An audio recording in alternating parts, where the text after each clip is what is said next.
the university is here presented with very honorable people of the school. It is Mr. Gennady Ivanovich Gladkov. Then Darya Igorevna Terminasova and Marina Viktorovna Klopkova. All of them are more or less representing the language department, the language enhancement department of the university. So, So, member of our jury, МГИМО graduate, executive director of Ultimate Business Consulting, Sergey Georgievich Krechikov. Director of Studies of the Big Band School, Susanna Maximovna Martirosyan. And we also have at the East University, East Studies, Oriental Studies Universities, Poskhareva Елена Konstantinovna. So this was the jury, and we also have our distribution company, the one which is distributing our Macmillan Publishers books. This is Елена Lesnaya. First, I want to say a few words about the contest. About 1,000 students took part in the first part of our contest. 1,000 people, can you imagine that? And only 108 students managed to go to the next tour. Am I right? To the next part. Right, just, what would you say, 500 managed? No. About 1,000. 759. We started with 1,000, then 500 got to the second stage, and we now have 12 people who are, as we said, the best of the best ones. So I think we should start immediately. Yeah, let's just start. And the fight and the honor to be the first one was received by, let us welcome, Maria sorry for this, Pokhudinova.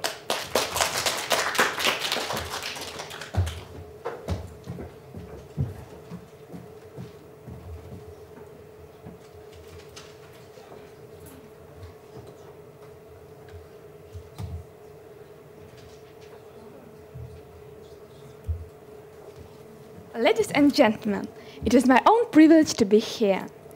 The proverb, when in Rome, do as Romans do, and the question, how to be yourself, generates a great deal of heated debate. And since there is no universal behavior model that can be utilized as a perfect example. No doubt that there are arguments on both sides, And however, before I start to scrutinize weak and strong points of following this model, I want to ask the question to the audience. It is a small puzzle, and I invite you to answer it after my speech. If I were in Holland, and I would be absolutely great if you show after my speech like this. But as I'm in Russia, I wouldn't be satisfied. It is the perfect example of the difference between different cultures.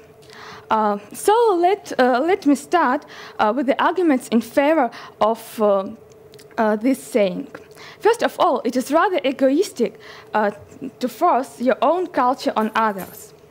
Wouldn't you agree that coming to a new community and forcing your values to them is rather selfish?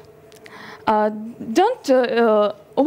on earth people, your values are more are better than the values of the of the society which they have? Also, I suppose that each particular society spent hundreds of years to adjust their principles to their needs. Muslims, for example, they come in French, and they suppose that they are absolutely right and they have a right to wear handscarves, to France, but it is contradicting to the French values. And if they suppose so, they are welcome to stay in their country. As you know, and secondly, I suppose people need to know cultures in order to go far in business and in the politics. As you know, our world is globalizing, and nowadays people who work especially in sphere of diplomacy and PR have to know to be well-rounded, educated. For example, there was a bad situation when diplomats came to one Eastern countries and they crossed their legs. It was really considered as a violation to this country, and the chef of this country stood up and left the meeting. Finally, we people who don't behave like others are often considered to be are often neglected by the society, and they are considered to be crazy, even the people of brilliant minded. But on the other hand, only these people whose behavior differs can contribute a lot in the progress of life, and the scientist will be a good example for it. Also, individuality is closely connected with our leadership qualities. We need to possess a power of persuasion. We need to be really strong, and we need to have supporters in order to protect our values, in order to protect our culture. To sum up, I'd like to say that it is a choice of everybody to decide how to behave oneself. According to the research, people can't live without society. And that is why I would advise you, firstly, to come and to be integrated to the society. And only after that, to try to show your individuality. And now I want you to ask, so did you guess about the gesture? You know that unlike in Russia, in Holland, it means a good idea, a good joke, this gesture. Thank you for attention. Thank you very much, Maria. In her essay says that it's important to know and follow the traditions of other nations because it protects us from awkward situations. Our next contestant, Anastasia Leontieva, welcome.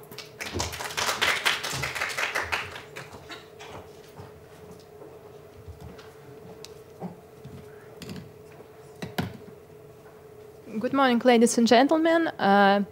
I would like to speak today about the necessity to respect each nation's traditions and culture.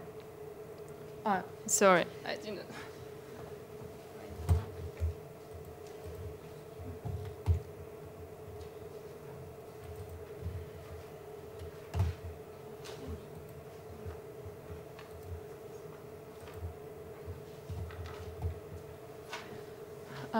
My presentation is entitled "When in Rome, do as Romans do."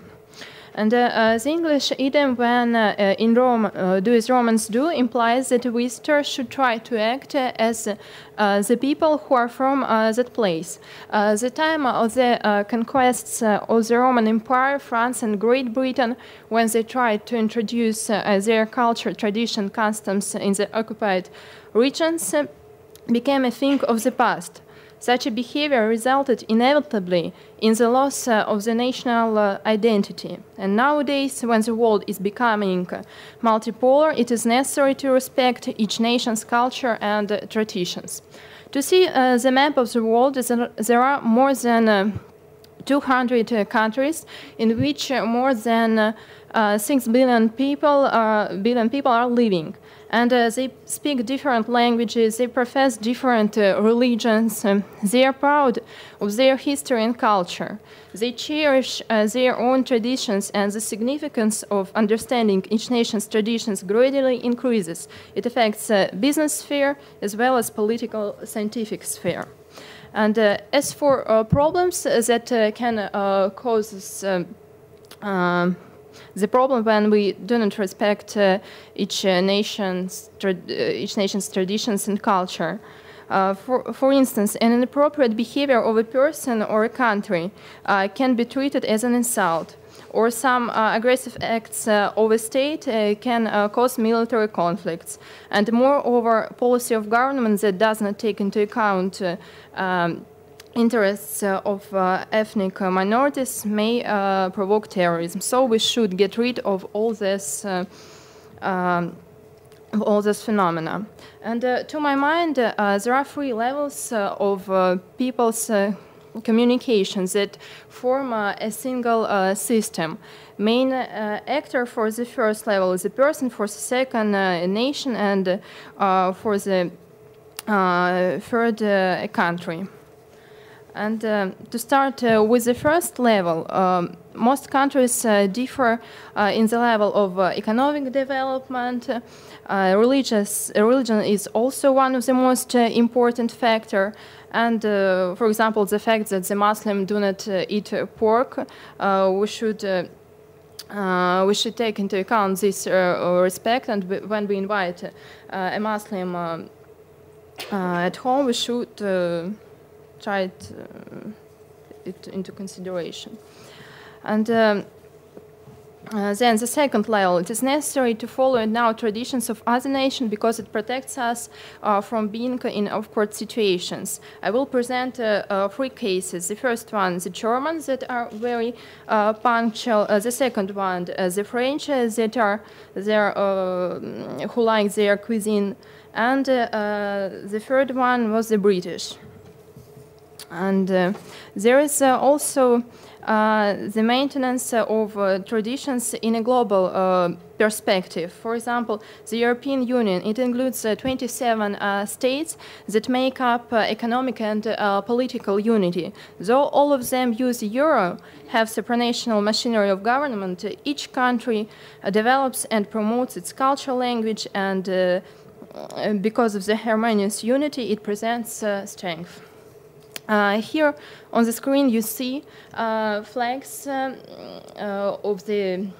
of member states of the United Nations.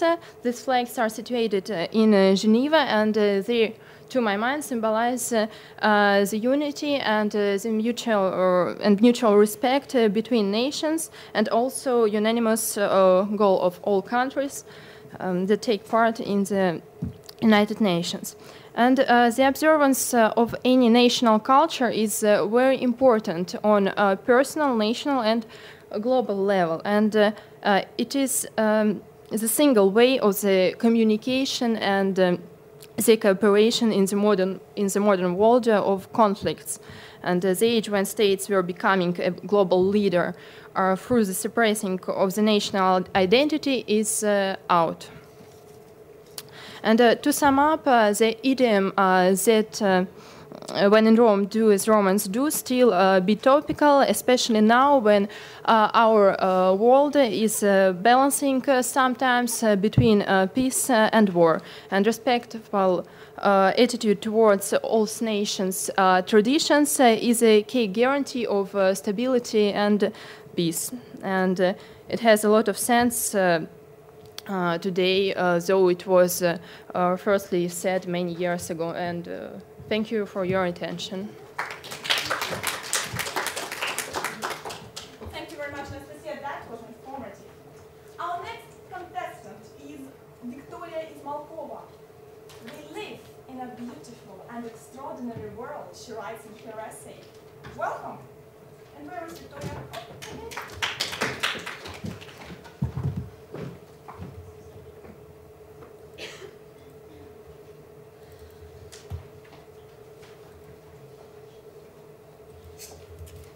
ladies and gentlemen. My name is Victoria Zmalkova. I'm the third-year student of Moscow State Institute of International Relations. Today I'm going to talk about the importance of being cross-culturally literate and following the local traditions. So just imagine that you need to go on a business trip abroad. How are you going to act? Should you do business the same way it is done in your country, or are there any local traditions or habits to be followed? As most differences arise between East and West, one of the Honda leaders once said that Eastern and Western business culture is for 95% the same and differs in every important aspect. So, business success in different countries requires cross-cultural literacy. And in order to prevent the whole business campaign and tremendous efforts from failure, one should learn local traditions, habits, and the local way of doing business. This may also help to keep the person out of awkward and unpleasant situations. So when in Rome, do as Romans do. And as traditions vary from country to country, the person should be very particular about what he or she does, considering every component of local cultural etiquette. So businessmen and businesswomen should pay attention to what they say, how they say, and what emotions their faces express.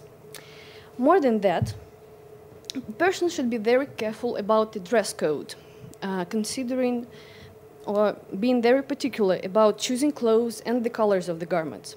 For example, royal blue and white are considered to be the colors of mourning in Hong Kong, so they're inappropriate for business occasions.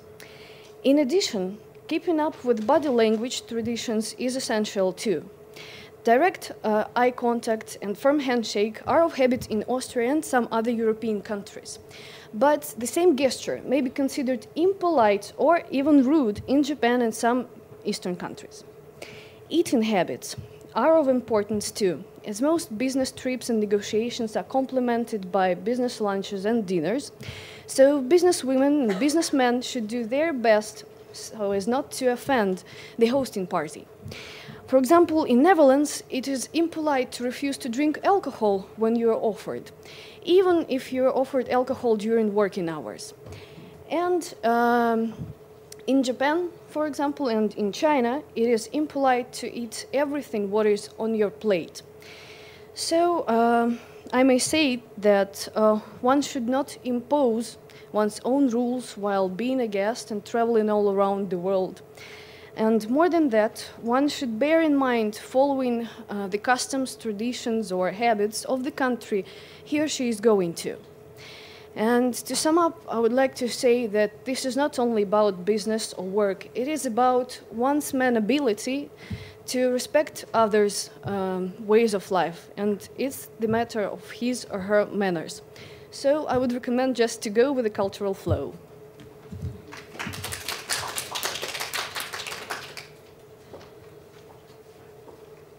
Sorry, just a little bit too late. Okay, thank you very much. Bregnadari is sure that the fact that we live in a so-called global village doesn't mean that we should behave in the same way all the time. Would you agree or not? Bregnadari?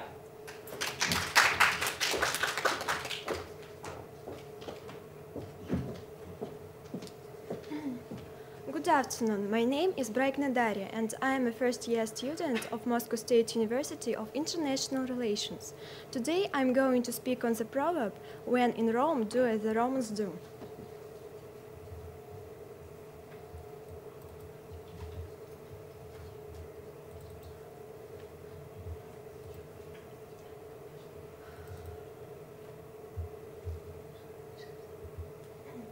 According to the statistics, nearly 85% of people nowadays would rather take a trip than stay home. Before reaching their destinations, people always try to learn more about the country they are going to visit. We surf the net to find information on the latest news, the weather forecast, we buy a dictionary. But even if you are prepared in this way, there is a possibility of being misunderstood. Let's turn to history. More than 1600 years ago, St. Ambrose, Bishop of Milan, suggested that St. Augustine reconcile the difference in church services existing in Rome and Milan, declaring, "Follow the custom of the church where you are."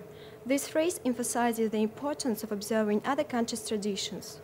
So, should we try to adapt to the new culture of the country we are visiting, or rather stick to our own habits? I couldn't agree more that it's absolutely necessary to keep to old-age customs for several reasons. Firstly, when you are abroad, you represent your nation. In this case, foreigners judge your nation by your behavior.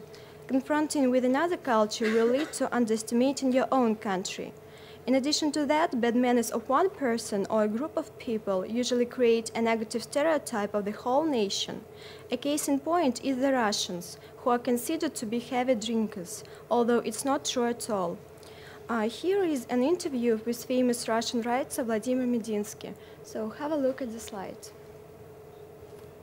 Problem that we say that vodka is a national drink of Russians. That vodka was invented by Russian. I have two options: whether it was invented by the famous Russian scientist Mendeleev, or by some by some monks in 15th or 14th century. And we even chose the religion, the Orthodox religion, because it allowed drink as much as you want. That's always not true. Secondly, keeping to the local customs shows one's respect for both the country and its nation. As a result, people begin to treat you as you are one of them. It also improves your image and helps to establish a reputation as a highly cultured and well-educated man. Scientists have proved that there are a lot of contrasts between people's behavior in different parts of our global planet. Take unwritten laws of having a meal, for example. You will bend all the rules if you smack your lips when you eat in Russia, whereas in many Asian countries it shows your appreciation of the food. Thirdly, your in-depth knowledge of the established ways of life will help you feel comfortable in an unfamiliar situation. What is more, it will help to avoid embarrassing situations. One of the best ways to express our feelings is to use body gestures. According to the dictionary, body language is a form of non-verbal communication consisting of body posed gestures and eye movements. Humans send and interpret such signals subconsciously.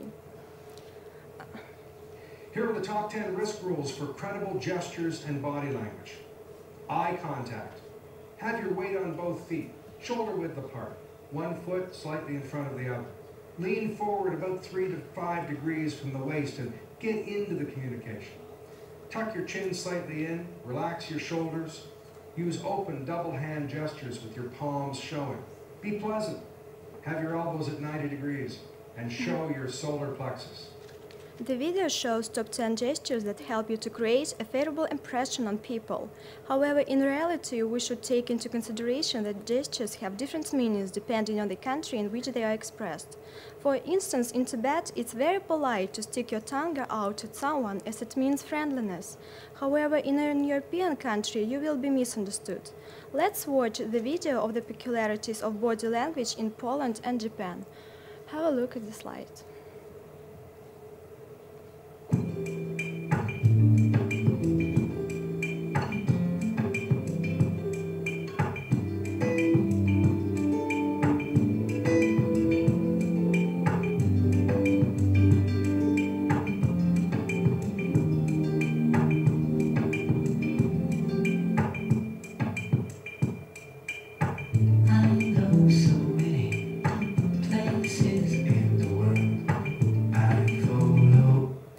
As you can see, body language in these two countries are completely different, and you should take into consideration them if you don't want to look stupid. So, all things considered, the fact we live in a so-called global village doesn't mean that we all behave in the same way. In today's increasingly smaller world, taking into consideration other ways of life is an essential skill. So, when abroad, behave as those around do. Thank you for your attention.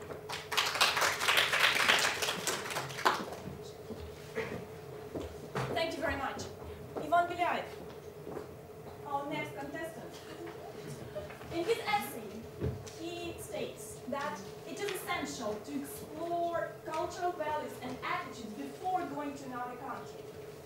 Culture dictates how to behave. That is admirable. Yes, it is. So prove your point of view. Welcome.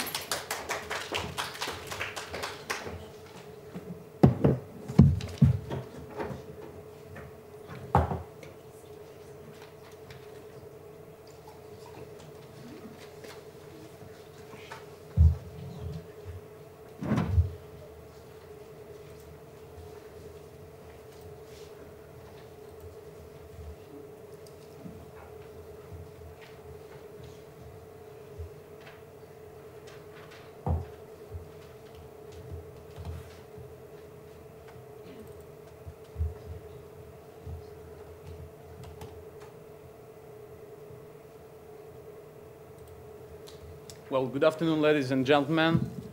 First of all, let me thank you all for coming here today. My name is Ivan Belaev, and I will represent Plekhanov Russian Academy of Economics. Well, first, my excuses for a bit strange presentation. Some can call it a blank one, but it's due to the format of the final. And anyway, this will be my response to the following question you can see on the screen. When in Rome, do as the Romans do? Well, according to understand and to... It doesn't work. It doesn't work. Okay. Should I progress it myself? Okay. Okay. So to answer this question, the previous question, we should find the story behind this famous saying. According to David Wallechinsky and Ewen Wallace, it was used for the first time by Saint Ambrose in 387 AD. When Saint Augustine, another man, arrived in Milan, he observed that the church there did not fast on Saturday, as did the church in Rome. And he consulted Saint Ambrose, the Bishop of Milan. And Saint Ambrose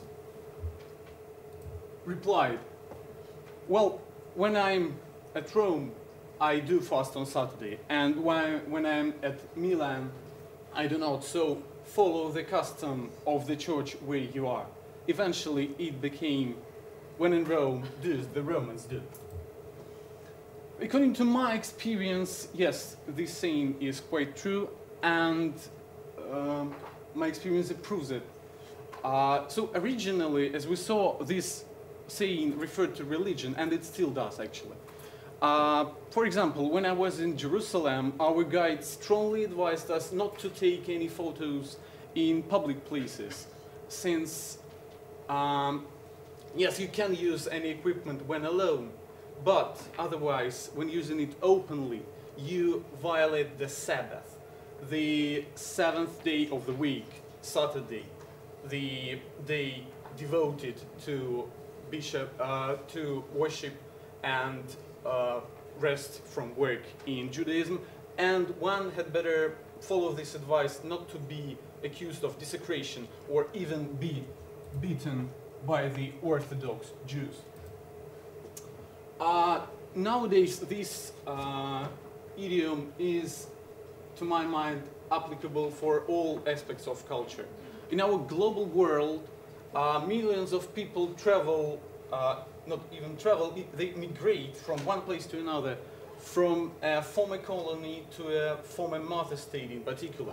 This refers to,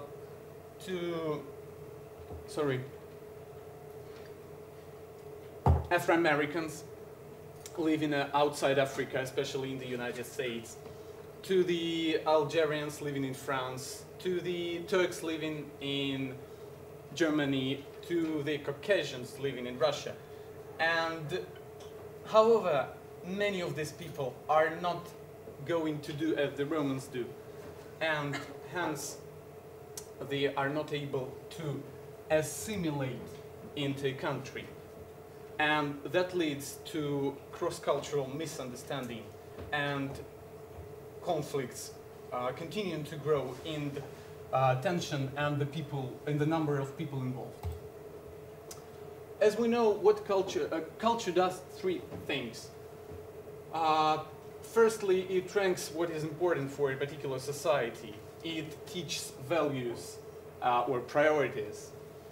Secondly, it furnishes attitudes.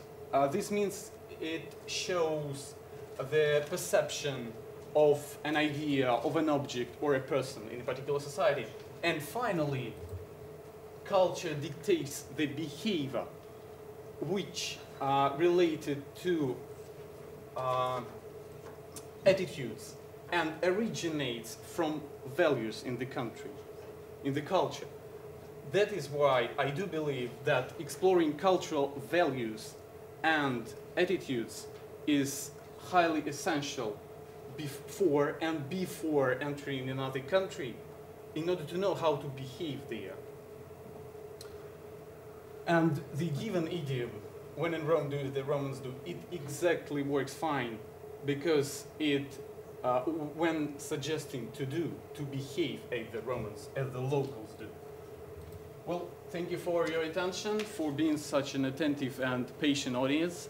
I will only add in the end that the information given in the presentation is my sole opinion, and it doesn't represent anyone's official opinion. Hence it could differ from, and it should maybe differ from other points of view. Thank you.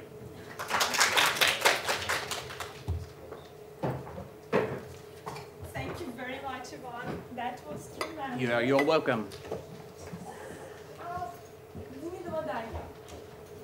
Yes, our next contestant.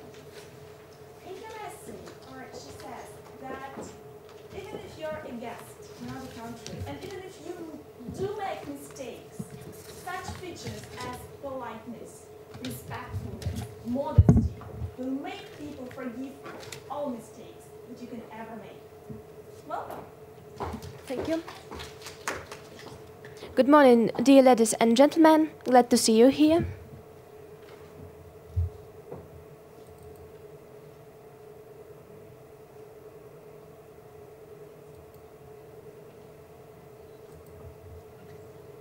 It's quite possible that some of you have suddenly felt unwell just on the street.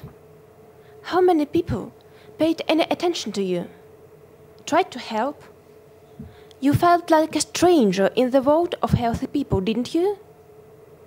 And what do the people feel who are forever beyond the borders of our world? The physically challenged people, or elderly retired people, or representatives of other cultures? Following the proverb, when in Rome, do as Romans do, we often ignore cultural or national specifics of other people, trying rather to adapt them to our values than to adopt them in our society. Although much spoken about tolerance, many of us aren't eager to understand and accept that other cultures, national cultures, subcultures, have also right to exist within our society. In modern Europe, social tension between Europeans and Muslim newcomers seems to be increasing immensely. So at least mass media relates. So let's have a look at some figures. Opinion polls in Germany show that only 25% of immigrants feel satisfied with the opportunities offered for them to integrate in German society. So let's consider the problem from both points of view, from Romans and barbarians' point of view. In Switzerland, there has been recently a big fuss over the bill that determines the permissible height of prayer towers being built near the mosques, and which so limits the opportunities to perform Muslim service. The term cultural integration brings about an association with the process of assimilation. One culture assimilates or otherwise devours another. The question is that the balance of cultures can be reached only by seeking for cooperation, not for rivalry. Actually, the newcomers often do not want somehow to adapt to new social conditions, and they prefer to remain alien elements in the body of most European states. But in fact, they are supposed rather to follow at least generally accepted rules of conduct, get acquainted with the culture of their accepting state, and become a little bit open for contacts, than to accept with abandon a foreign culture. On the other hand, many immigrants feel dissatisfied with their social status, although Europe is well known for its very soft, very loyal migration laws. So, is it only immigrants' problem that they are not satisfied with the opportunities offered? Or maybe European society isn't hospitable enough, isn't it? There won't be any long successful communication between the representatives of different nationalities without their genuine interest in cultural and national specifics of each other. Show genuine interest in others, and you will make many friends. This is a quote from Dale Carnegie's How to Make Friends and Influence People. The same thing is often taught by specialists on Eastern and Southeastern Asia in relation to the ethnic groups of that region. Another rule of hospitality is to make your guests feel at ease, comfortable. Let me give an example. During his visit to the United Kingdom, Yuri Gagarin was invited by the Queen for a dinner. At the beginning of the dinner, he confessed he could eat only with help of a spoon or a fork. The Queen ordered to take away numerous settings and leave only one spoon and one fork for every guest.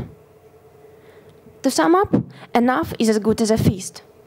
So accept the guest cordially in Rome, and they will not behave as barbarians do, but will behave in accordance with rules which are accepted not only in Rome, but in the whole world. In fact, cultural values mean a lot, but not everything.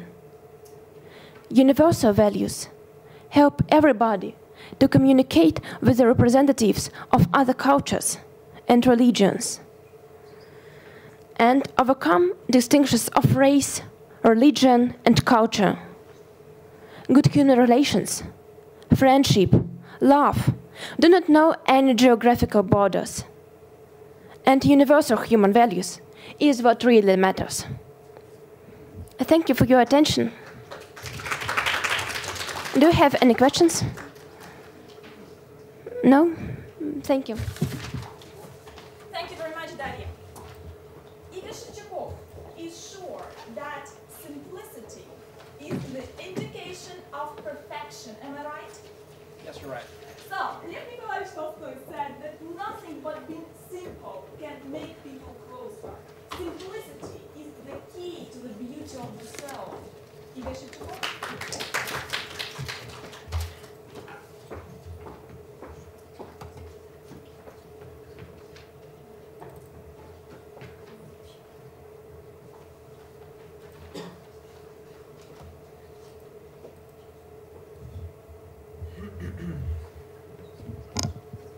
Presentation. Hello everyone, my name is Igor Shevchukov. I'm a second-year student of MIPT, Moscow Institute of Physics and Technology. And I'm very happy to stay on this stage and to represent my ideas and my opinion on our today's topic in front of this audience. Okay, let me begin. When in Rome, what should you do? I bet you remember such kind of situation just in the beginning of your trip to some Italy with its Rome, when I'm just sitting in the airport waiting for check-in and just remembering some Roman words. What to do? Behave like Romans or be yourself? These two variants in a deeper penetration in the matter of a question could lead us to great universal problems like religious or historical conflicts. But let's leave it for scientists and come back to Earth.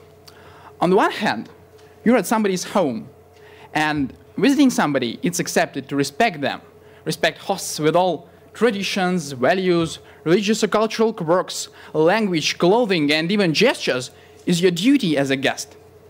But, of course, you expect them to pay in kind. But if you're losing yourself in zeal to oblige hosts, no one would do it. All in all, whoever you are, receiving or received side, you want to deal with a worthy man. The recent conflict concerning the religious attribute of Muslim yashmak in France perfectly demonstrates this problem. It's a well-known prohibition for Muslim women not to go out with their face uncovered in case other men can see it. At first, wearing a scarf was forbidden for Muslim girls at schools, but now it concerns the Muslim women in general. French authorities have taken a decisive stand in this position. Allegedly hiding woman's face disparages the merits and contravenes the genuine liberties of an individual. Nicolas Sarkozy, the president of France, in one of his speeches, has announced Cela n'a rien à voir avec la dignité de la femme est comprise dans la République française. Or in English it would sound like it has nothing in common with what we mean by woman's dignity in French Republic. Guests in this situation, maybe unexpected ones, but guests all the same, Muslim expats should keep in mind this position and probably think over the persistence in dealing with this issue. There are some civilized methods to prevail upon the government. Maybe to reinforce the opposition in the parliament is an appropriate solution. in order to compel it to take into account their point of view. 1 second. Oh, reinforcing that position. And if they do want to be admitted to citizenship, or in our terms, tend to be a host. But actually, let's ask Muslim women, do you consider your freedom to be bounded? And what do we hear in reply? No. Why?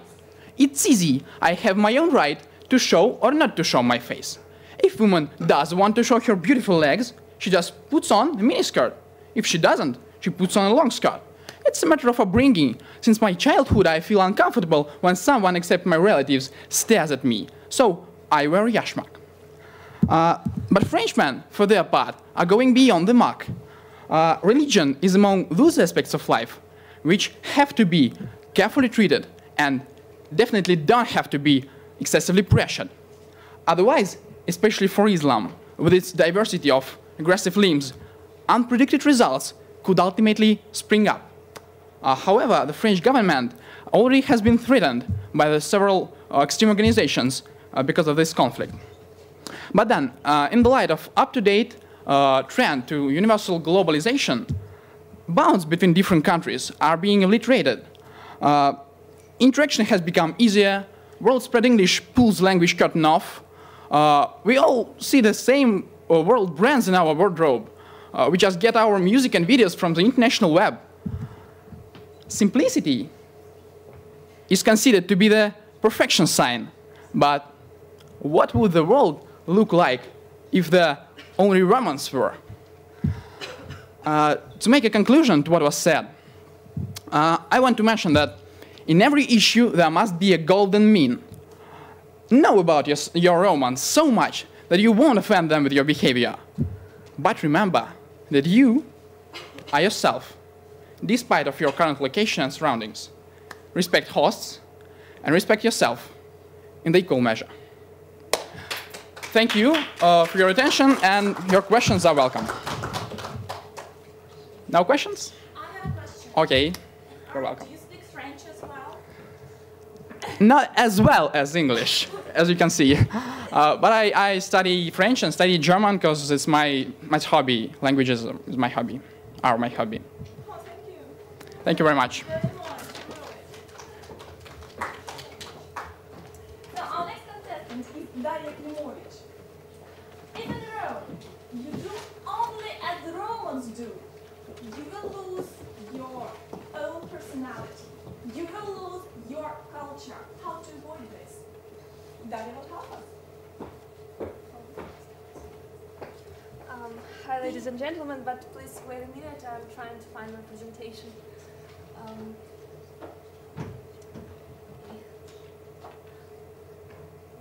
I would be very glad if you please to help me. I can't see it properly.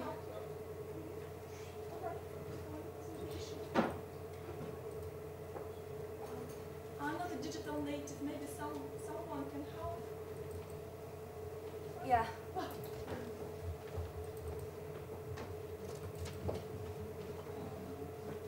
I'm not very good at techniques,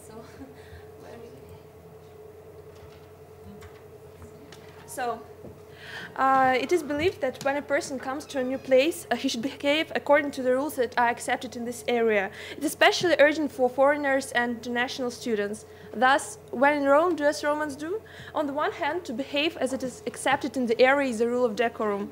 When you behave the way you are used to, you can accidentally offend the citizen of the country. For example, if you offered a barrier in one of the tribes of Africa vegetables, it would mean that you want to humiliate him because in Africa, vegetables are taboo, and the one who breaks it will be deprived of military rank, and moreover, this man won't be allowed to get married in the future.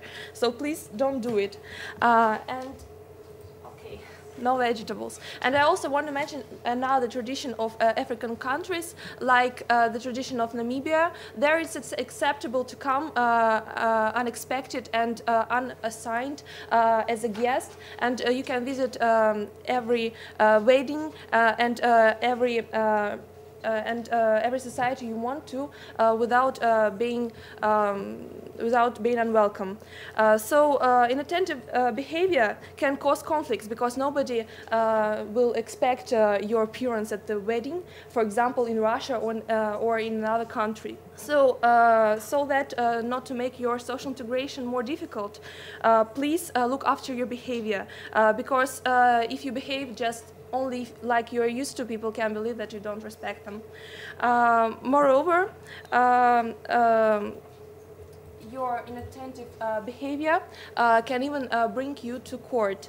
I mean that there are sometimes there are some strange and usually a little bit unique norms which you of course wouldn't know as a foreigner, but still they take place.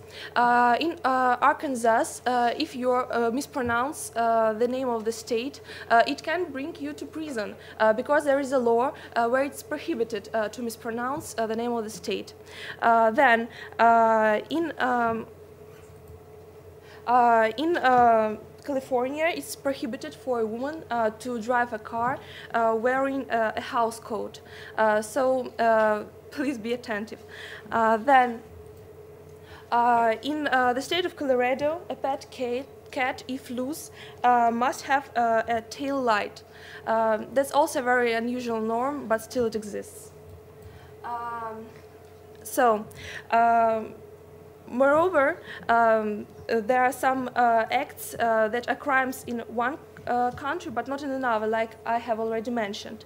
But I can give you some other examples. For example, it's a crime to drink alcohol in Saudi Arabia but not in Egypt. It's a crime to smoke light drugs in England, but not in prescribed place of the Netherlands. It's a crime to have more than one wife in France, but not in Indonesia. It's a crime to have an abortion in Ireland, but not in Spain. It's a crime not even to flush a public toilet in Singapore, but not in Malaysia. In Texas, it's against the law to have pliers in your possession. In Philadelphia, you are not allowed to put donuts in your bag. And there is a special constitution for that. It's the Act of 760. There are some other norms, and I've read some books which are written about the silliest laws of different countries.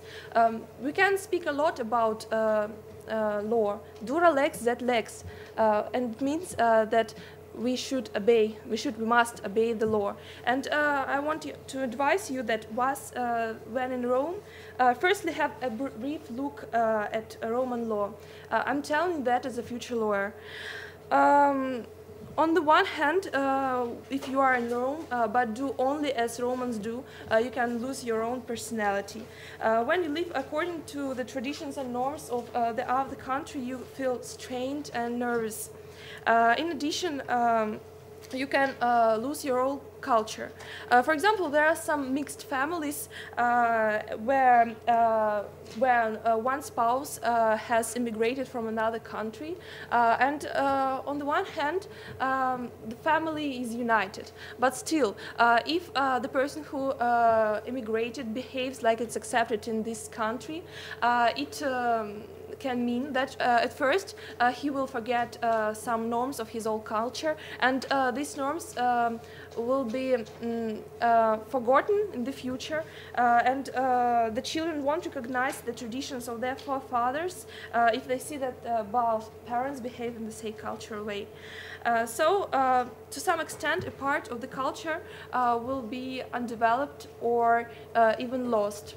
And I think that to conclude, I can say that when in Rome, do as Romans do, but do not forget your own traditions, your own culture, and your own personality. Thank you.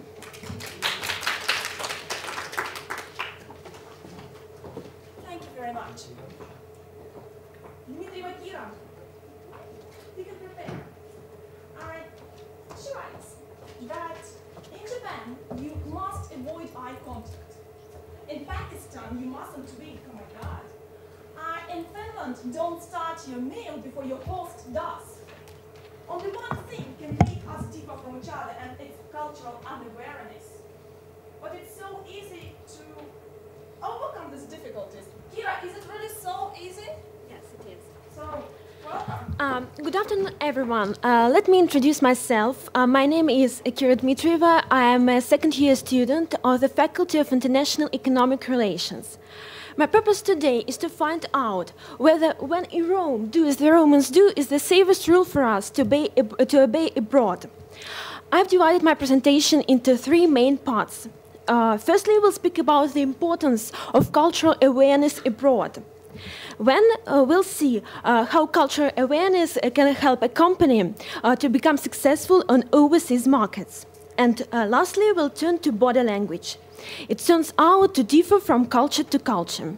The presentation should last about 5 minutes, and if you have any questions, I would be grateful if you could leave them until the end. So let's start with my presentation. According to various surveys, a substantial majority of Italians perceive Americans as people who always work, talk about business, drink their coffee, running down the street, instead of enjoying it in a bar. Does it mean that all Americans are hyperactive while all the Italians are lazy? No. The point is that meaning people give to certain activities could be different according to certain cultures. In Italy, a lunch, dinner, or just simple pauses for coffee have a social connotation. People get together to talk to each other, to relax, to get to know each other better. In the United States, time is money, and even a lunch can be a part of closing a deal. Misinterpretations occur primarily when we lack awareness of our own behavioral patterns and try to project them onto others. In spite of the fact that globalization is making our world smaller, people still grow up within a particular culture, and we are greatly influenced by it. And in this case, cultural awareness seems to become even more important than ever. Now let's turn to the examples from business. Big companies have their branches all over the world, but it wouldn't be wise of them to use the same approach to all their customers, because they know that product positioning is a very important issue. It means ideas different people might have about their products. De Beers, the diamond company, provided an interesting example of it. In the West, diamonds are a symbol of romantic love. In Asia, romance means lasting relationship and harmony rather than love. That's why in the Chinese TV ads, they showed a husband giving a diamond to his wife at their wedding. And when they moved forward in time to show the following years of happy and long marriage. Harmony or a lack of conflict is a very important value in China. That's why, as a result, the success of this company on the Chinese market was guaranteed. I would like to conclude this point by saying that if a company wants to be successful, it is sure to take into consideration all national peculiarities and traditions, which is the case with ordinary people. It is proven that much of our non-verbal basic behavior is learned, and a great number of different movements and gestures is culturally determined. When one gesture may be common in a particular culture and have a clear interpretation, it may be meaningless, rude, or even abusive in other cultures. For example, the gesture "okay", it is common for English-speaking cultures. And by the way, there are a lot of views on what the initials "okay" stand for.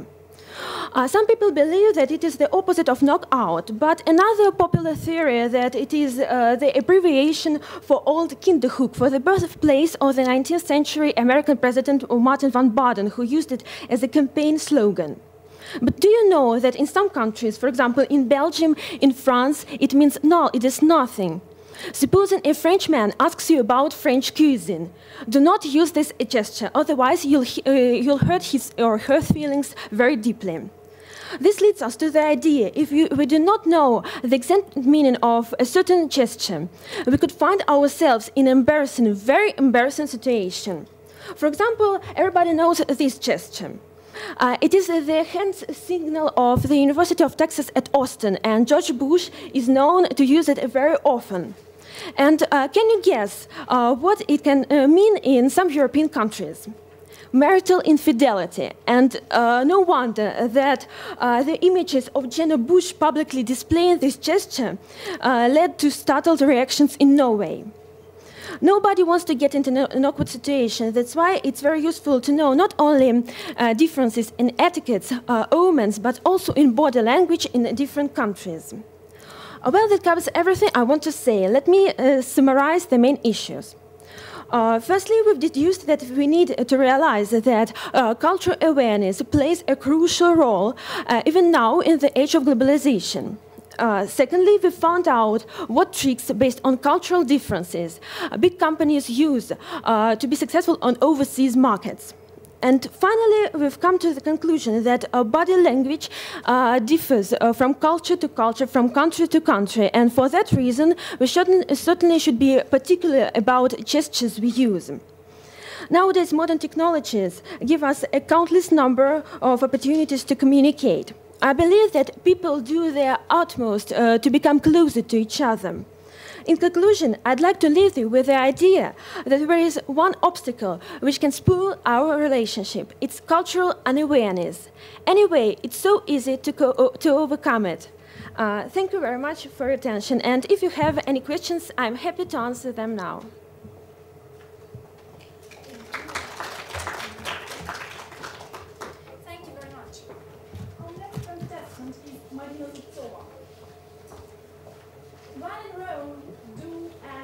Romans do? Marina answers yes, definitely yes. If you want to go to another country, you must get acquainted with the traditions, the customs. You must even learn the language of this country. Isn't that too complicated? I suppose no. Good morning, ladies and gentlemen. I should start. Tourism is a popular hobby, and more people hit the road in search of the wonders of the world. Each country has its own unique traditions, and if you do not obey to some common rules, you might easily get into trouble. Sometimes you might even get arrested for something that is considered to be absolutely normal in your country. So, is it so important to follow the customs of another country if you want to spend a pleasant holiday without worries? To my point of view, the best you can do is to follow the saying, when in Rome, do as Romans do. In my speech, I will present you some basic rules on how to behave in a foreign country based on my personal experience, something that I've read, searched on the internet, or heard from my friends. So, one argument in favor of the statement is that every foreigner appreciates it if you at least try to speak some words in his or her native language. You shouldn't learn this language, but you should at least know some basic words and phrases. Most people will be extremely flattered rather than amused at your efforts to communicate in their native language. For example, from my personal experience, I should say that every time I spoke just a couple of words and phrases in the language of the country I was visiting, people started really to treat me better. Another advantage of following this rule is that it helps you to determine the level of familiarity that you should adopt at various stages of your relationship with a person. One typical example of this is that physical contact might not be sometimes appreciated by some cultures, and a cheerful pat on the back or a warm hug may be quite embarrassing and uncomfortable for some people. In some cultures, it is even prohibited to express your feelings in public. A good example of this is that a couple of tourists got arrested in Dubai because they were seen kissing and hugging in public. Some nationalities are very tolerant, but some will never accept customs and habits of other nations. Be also very careful about gestures, because what can mean something normal in your country may mean absolutely different things in the other. As an example, in North America and in Europe, people tend to prefer direct eye contact because it means that you are open for them. And in Asian countries such as Japan and Korea, prolonged eye contact may be considered rude. Other examples are, for example, the OK gesture is given to mean that everything is okay, well or good. but in Latin America and in France, it's considered to be an insult.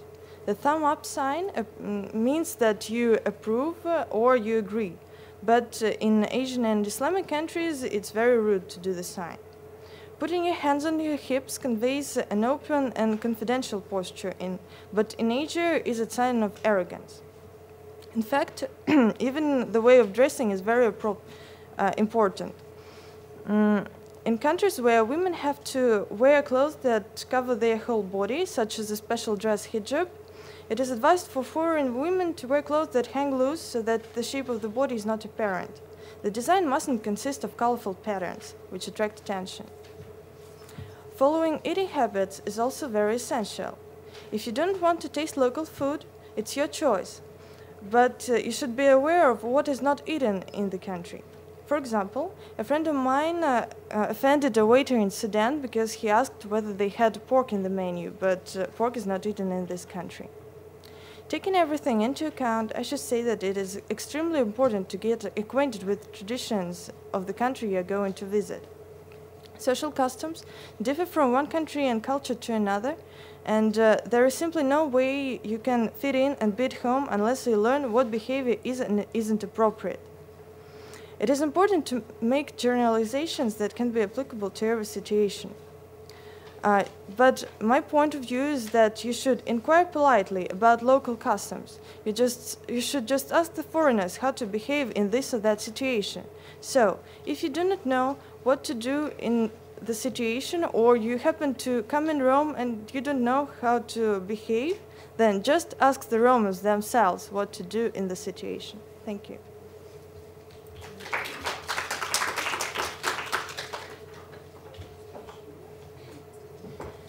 Thank you very much, Marina. Nadezhda, Студенькина Nadezhda. So, Nadezhda is sure that the intercultural communication is a compromise, but with a little bit more compromise from the guest. Will you give us any examples, Nadezhda? Okay. Let me introduce myself. Good afternoon, ladies and gentlemen. My name is Nadezhda Studnikina, and I represent the Samara State University. The proverb, when in Rome, do as Romans do, could be interpreted as adopting the customs of the country you visit. Personally, I do not see the matter as being so black and white, and consider such an interpretation too literal. As any other proverb, it contains a depth of sense lying far beyond the meanings of concrete words. In my opinion, the proverb teaches us to behave respectfully to people whose guests we are, namely to strive to act in accordance with the traditions existing in a certain place, never losing our own cultural identity. Further on, I would like to expand on these points. To begin with, discovering the meaning of the wise proverb, we should ourselves be wise enough not to go to extremes in interpretation or adopt a viewpoint of polarity of cultures. A visit to a different country, without any doubt, means neither a substitution of your own cultural background with a different one, nor does it mean mechanical, thoughtless reproduction of foreigners' behavior. The process and conduct under consideration is much more delicate and profound. The things that account for its delicacy and smooths over the extremes is the existence of certain global values, which is now accompanied and reinforced by the process of globalization.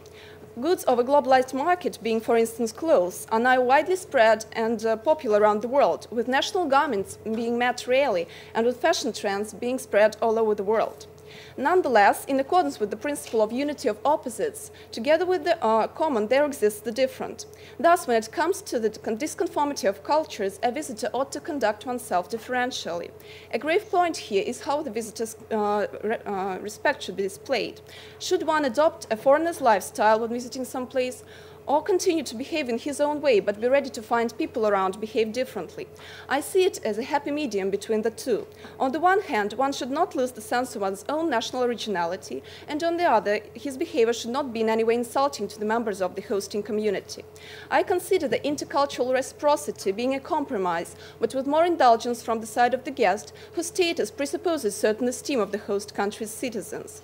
In practice, this means trying to follow the foreign etiquette in order not to offend anyone and avoid misunderstanding. A bright example often being referred to concerns the Japanese. While Europeans are accustomed to shaking hands when meeting, the traditional form of meeting in Japan is a bow. The deeper your bow, the more respect you show. In fact, there are many etiquette subtleties which cause no great difficulties to adopt, which would greatly facilitate the process of intercultural communication. I'm sorry.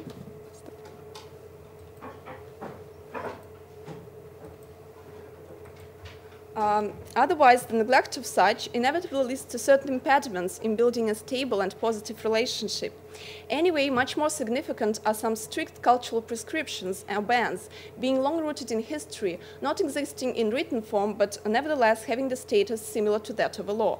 As the Chinese proverb says, going into a country the first time, ask what is forbidden. On entering a village, ask what are the customs. On entering a private house, ask what should not be mentioned.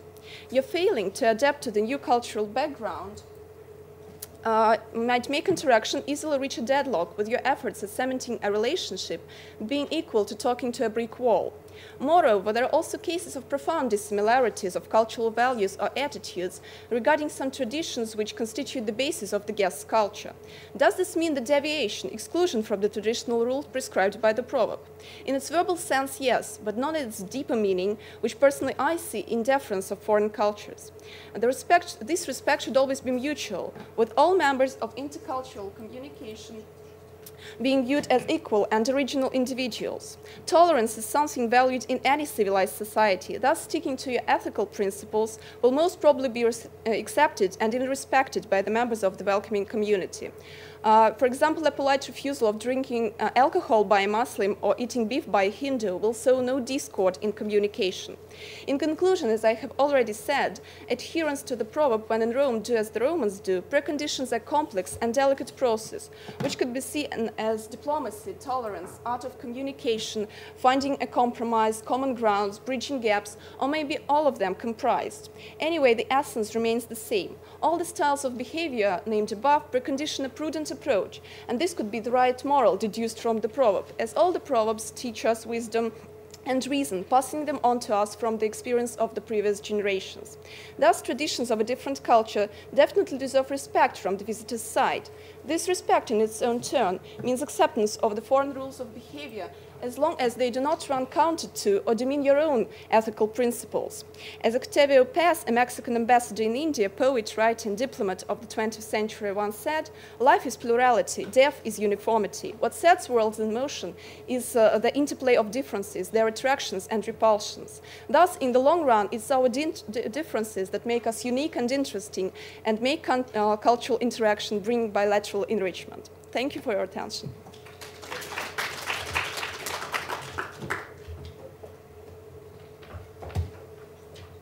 So another chance to say thank you, dear contestants, for your participation.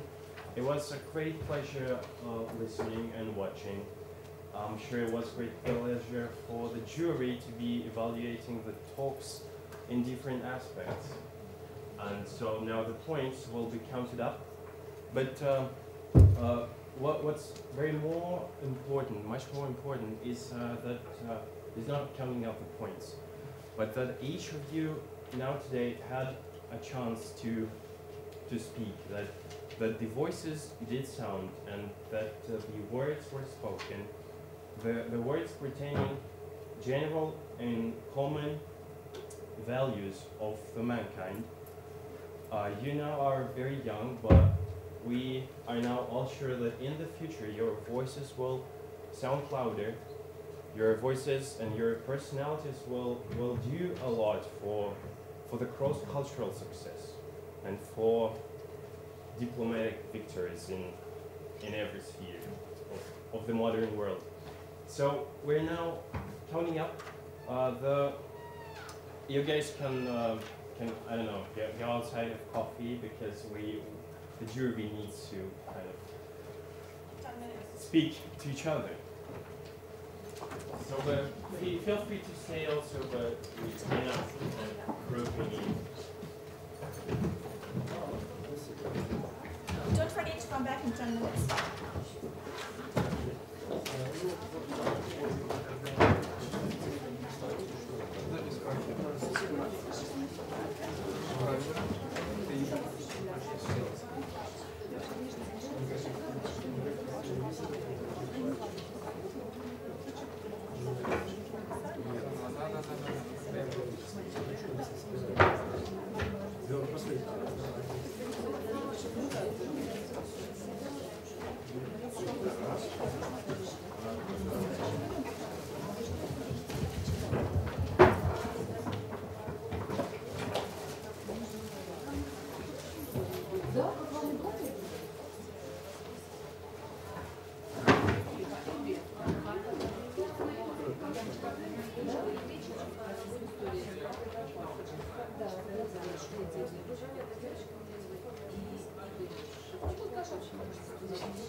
Now, each or most of the jury members will say their word to you, each of them representing their own, I don't know, company, let's say so.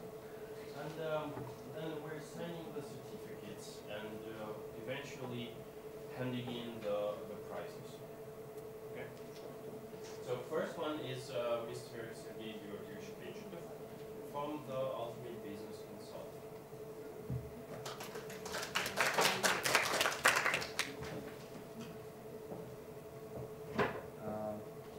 Well, in fact, it was a very great job. Great presentations, and it was my pleasure to see you all presenting it. I'm slightly undecided whether to make a presentation of our company or to say some words about your presentation. So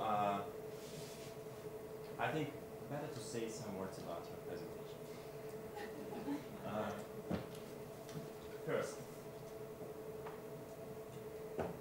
I have a question.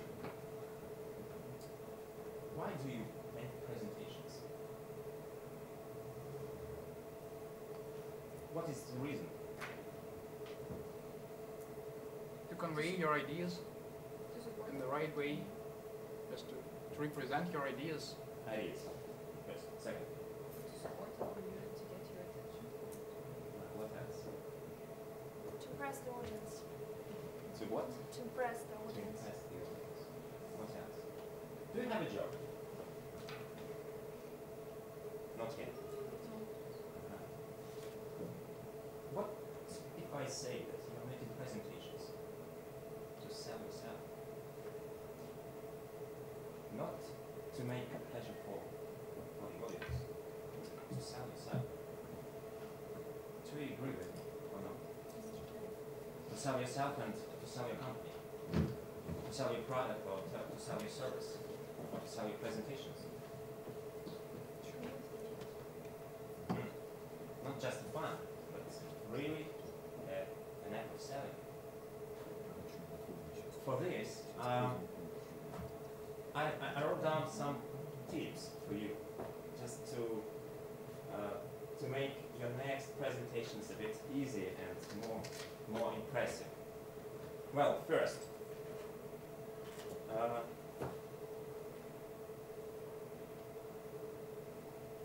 what do you need to make a great presentation?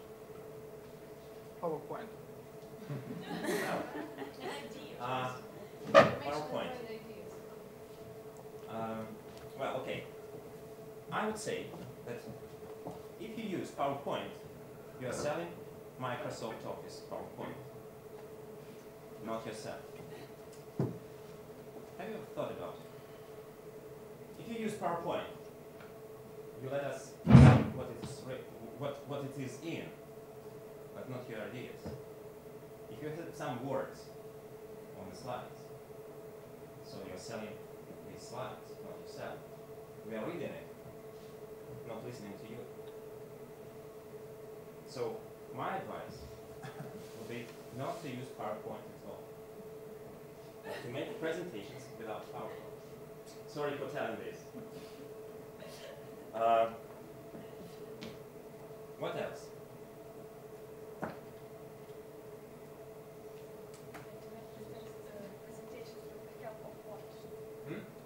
To make presentations with the help of what? Food, with dance? No. Just telling what you know. Sorry. And making sound start and sound end. I have an argument. Mm-hmm. Right. Okay, you're talking about speaking, public speaking, not about presentation.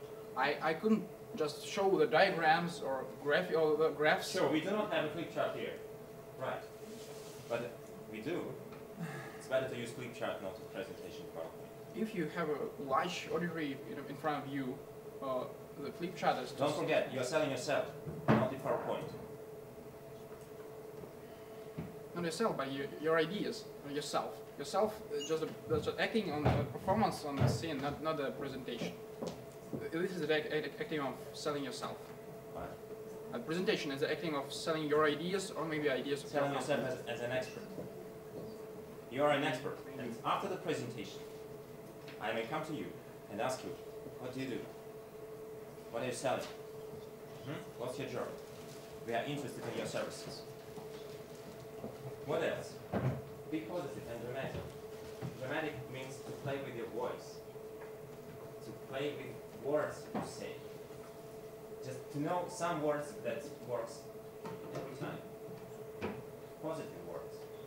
Not to use the word problem, but use the word idea. Not to use what do you think, but to say what do you feel. Not to use phrases like thank you very much for your attention, but it was a pleasure for me to see you all. What else? Don't be panicked. In fact, every time I make presentations, I'm a bit nervous. Every time. But if I'm positive, and you're positive, so this will be okay. And the last advice, practice makes perfect. So the more you do presentations, the more possibilities that the next one will be the better. And the last point, I have to say, now to my company. I'm going to make a very short presentation, just in a few words, about our partner, and I'm happy that we have a partnership with Erica J. Williams, the author of this very fine book, Presentations in English. She wrote this book for Macmillan Publishing, and we signed a contract with Erica to run exclusive seminars in Russia for those who are interested in presentation skills. So if you are interested in it, you may ask me after my speech. Well, it's time, I think, to share the scene with somebody else. Right. Thank you very much. Thank you. Now I'm honored to announce Mr. Gennady Ivanovich Platov, the representative of our host university.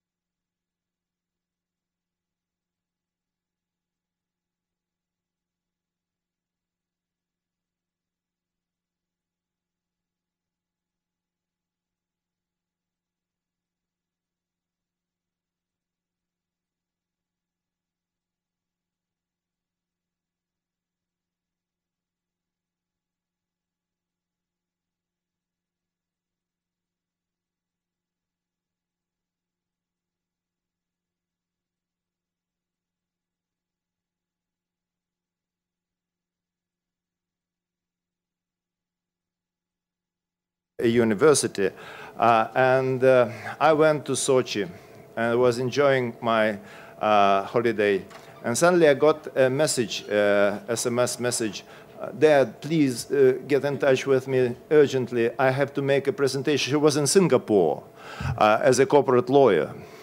And I need to make a presentation in English, and I have too many questions how to do it. And instead of bathing in the sea, I went to the email shop and was communicating with her several days, trying to help her compile a presentation. It was a success, and I was as happy as she, but I lost 3 days of my holiday.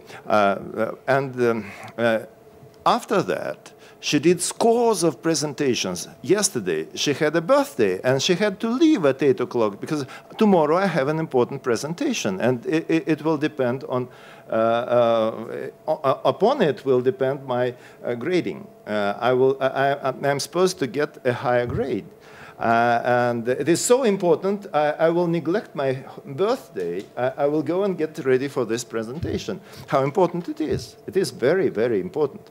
And it's where people get money from, to be sober, I should say. Because her salary will rise significantly if she is a success. And that's why you should have no doubts that this is very, very important for a corporate person.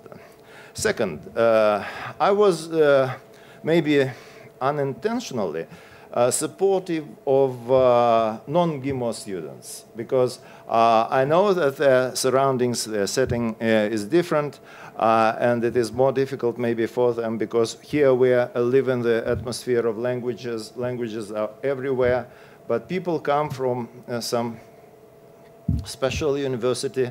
They deal with some serious matters, not humanities, and still they speak very good English. That's why I maybe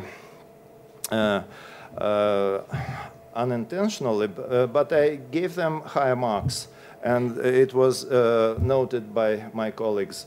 Maybe I was not quite objective, but still it was my natural drive. And the last one I would like to say is that I'm in charge of hiring teachers here. And we have very many teachers of languages, about 700. And quite by chance, we discovered that this is the largest number of language teachers any university has in Russia at least. The largest number. So we are the biggest linguistic university, though we are not a linguistic university. And when I speak to people, I stress this point. A teacher is an actor. Actor's skills are very important for a teacher. You shouldn't be boring to your students, apart from the fact that you should know the subject, but you shouldn't be boring. You should ignite your students. You should somehow encourage them to work, to join, to participate in what you are doing at a lesson. So not all of you were trying to be artistic standing here. It is a room to improve. I did enjoy all your presentations, and I think figures will discover who is best, who is judging by the opinions of the panel, the whole panel. And I think the results will be quite objective. And I congratulate you, and I insist that you should engage into every competition you see in view. When you see a competition, join it and win, and try to win it. Okay, thank you.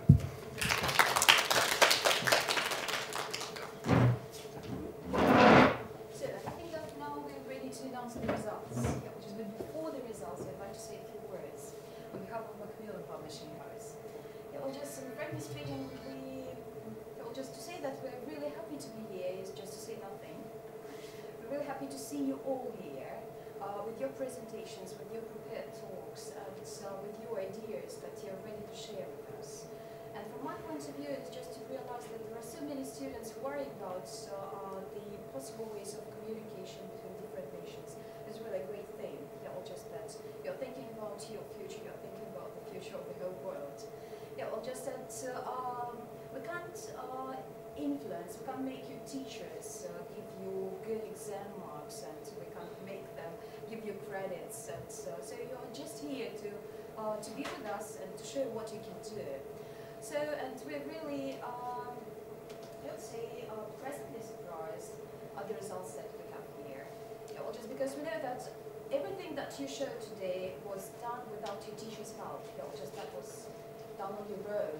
And that is really a great thing, that you managed to show not only the ability to speak English, but also the ability to think about serious problems. And you presented it in a very good way, very interesting way. So I'm not going to take your time anymore, because I'm here just to announce the results and to give some nice presents. I think very nice. So can I help you? Can I ask you to help me with Mira? You're also welcome. So I think we should start with all the students that we like to praise. Yeah, we'll just say the first diploma goes to Marina Zubtsova. With wishes in your studies, university studies, and we hope that next time you will also take part in our competition that we're going to hold. So thank you very much, Marie. So the next person. Was it first? No. Okay. So the next person who would be happy to see here is Daria Klimovich. So thank you, Dasha, for your presentation and for a wonderful essay that you sent to us. Thank you very much. Thank you. Если я правильно понял, мы идем с последних мест к первым, да? So the next person is Daria Bragina.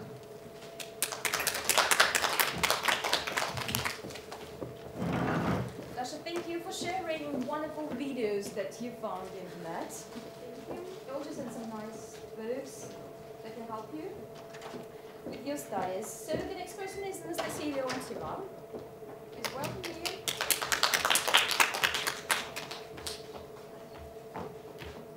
Thank you for your presentation. Interesting one, I should say. So now we have a person who would like to give a special prize, because that is not the person who took the first or the second or the third place, but we'd like to attract your attention to this person and how many I'll say important things this person has done for you today. And that is Maria Fahrudinova, is the winner of the special nomination, and the nomination is Breaking the Ice. So, Masha, we're really thankful to you for starting our competition today in a very positive way. Thank you. So, the next person nominated and the winner in this nomination is Nadezhda Studenikina. So, the person who managed to travel from not a very distant place, I should say, because Samara is not a very is very far from Moscow. But you managed to travel, and you're going to come back tonight. Yeah, or just to you. Am I right? Yeah. So a long way to the competition, and I'd like to say thank you for this and for your very good presentation. So for your devotion, thank you. So another person that I'd like to praise is Daria Demidova. I should say some special words about this person, because that was a decision made by the jury, because we thought that we'd like to praise someone, to say thank you to a person in the audience who we especially liked but who didn't manage maybe to get the highest points. And we decided that it's you, Dasha. So you are the person that the jury especially liked. So thank you very much for your presentation today. So now we have the winners, I should say, of the Olympiads, of the final tour. So, and the third, what should I say, third place? No? Something like that. Okay, so, and the prize, that's not the Oscar, but the prize for the third place goes to Igor Shevchukov. So, Igor, really appreciate it. Yeah, and I would say this style of presenting the material, you were the best in this. Yeah, well, and we do hope to see you again in our presentation, because I think that would be a great pleasure for us to see you in all our competitions. So thank you, Igor. Thank you very much. Thank you. So we have two people who shared the second place. Can you guess who? Which of them in this audience? Do you have any ideas? Can you guess? Okay, I'll help you with this. So, who should I start? Yeah, maybe Ivan Belayev and Kira Dmitrieva. So,